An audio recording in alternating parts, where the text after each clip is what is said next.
C'est l'heure maintenant de l'édito politique de Karl Meeus. Bonjour Karl. Bonjour Sébastien.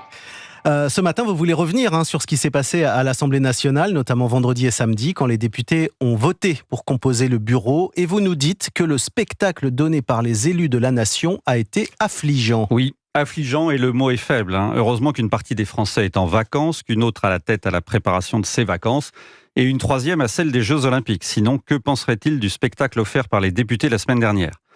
On nous explique que les institutions de la Ve République sont à bout de souffle, mais en réalité, ce sont les politiques d'aujourd'hui qui pervertissent leur fonctionnement et ne les utilisent pas à bon escient. De la dissolution hasardeuse d'Emmanuel Macron au grand n'importe quoi de l'Assemblée nationale, les Français en ont eu un aperçu navrant. Du grand n'importe quoi à l'Assemblée nationale, vous y allez un peu fort, non ? Vous trouvez, écoutez, je vais vous donner 2 exemples édifiants. Le premier, les groupes de la France Insoumise, du Parti Socialiste, des écologistes et du Parti Communiste se sont inscrits comme groupe d'opposition.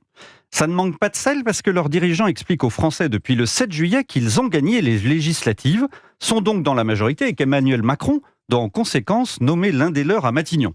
Ils croient si peu en ce qu'ils disent qu'ils ont choisi d'être au Palais Bourbon dans l'opposition.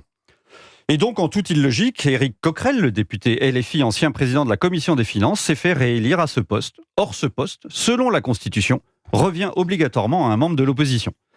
Deuxième exemple loufoque, celui de Charles de Courson. Cet élu s'est inscrit lui aussi comme député de l'opposition, mais il s'est fait élire rapporteur du budget, un poste qui revient normalement à un membre de la majorité, puisqu'il est chargé de faire le lien entre le ministre du budget et les députés. Alors je vous passe les bulletins en trop lors du premier tour du vote pour les vice-présidents, la façon dont les députés macronistes ont réussi à perdre la majorité des sièges au bureau de l'Assemblée lors d'un vote entre minuit et 4 heures du matin, et le fait que le Rassemblement national, en partie par sa faute, n'ait pas de représentant dans les organes de direction à l'Assemblée, alors qu'il est le groupe le plus important. La fatigue d'une campagne courte suivie des tensions liées à l'absence de majorité absolue n'explique pas tout, et dire que c'est pas le plus inquiétant. Ah, parce que vous trouvez qu'il y a encore plus inquiétant ? Malheureusement, oui, la gauche est majoritaire dans le bureau de l'Assemblée nationale. La présidente ne pourra donc plus aussi facilement sanctionner les dérives des députés insoumis dans l'hémicycle, comme elle le fait depuis 2 ans. Les débordements sont à craindre. On peut déjà parier qu'ils vont se multiplier si l'impunité est au rendez-vous, pour le plus grand désarroi des Français sidérés. Ces Français le seront d'autant plus quand ils vont se rendre compte que plus rien ne va se passer à l'Assemblée nationale, alors même que le Parlement est en session de droit à la suite de la dissolution jusqu'au 2 août. Mais comme le gouvernement démissionnaire gère les affaires courantes, les parlementaires ne peuvent pas le contrôler, le questionner ou voter sur des projets, voire des propositions de loi. L'Élysée a fait savoir que le président de la République souhaitait attendre la fin de la séquence des Jeux Olympiques pour choisir le nouveau Premier ministre. Pas avant mi-août, début septembre donc. Mais que vont penser les Français de ces reports ?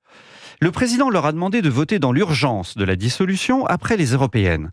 Les candidats leur ont dit pendant la campagne qu'il était urgent de changer de politique. Les Français ont été au rendez-vous, ils se sont déplacés en nombre et ont multiplié les procurations par millions pour pouvoir voter malgré leur départ en vacances. Et en face, les politiques ne sont pas au rendez-vous. Je ne suis pas sûr que les Français apprécient. Non, pas sûr en effet. Signature Europe 1, Karl Meeus, rédacteur en chef au Figaro Magazine. Merci Karl, à demain. Merci, à demain.